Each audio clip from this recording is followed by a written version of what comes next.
Барлықтарыңызға сәлем. Бүгін біз сіздермен ең оңай дайындалатын панкейктер дайындаймыз.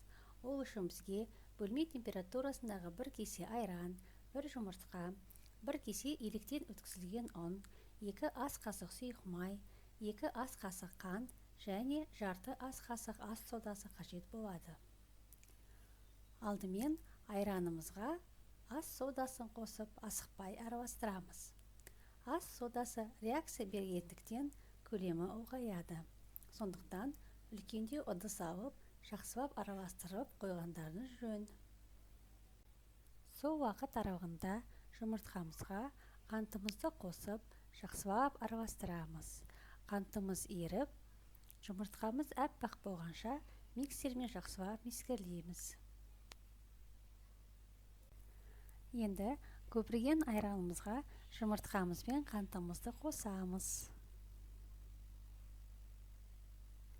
Ары қарай жақсылап екеуін араластырамыз. Араласқан массаға ұнымызды жай-жайлап, біртіндеп, бөліп саламыз. Әр салған сайын жақсылап араластырамыз. Түйіршіктер қалып қоймау керек. Осылайша бар ұнымызды салып араластырып шығамыз.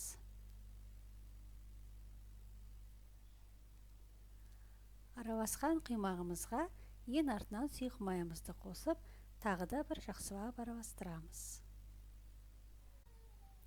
Ары қарай орташа отта қызып тұрған табамызға құймақтарымызды бір-бірден асықпай саламыз. Осылайша табамызға сыйғанынша құймақ құйып шығамыз.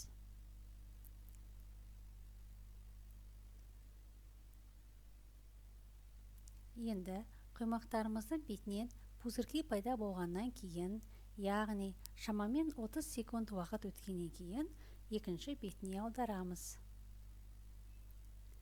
Осындай жолмен барлық панкейктерді пісіріп шығамыз. Барлықтарыңызға ас болсын, дәмін татып көріңіздер.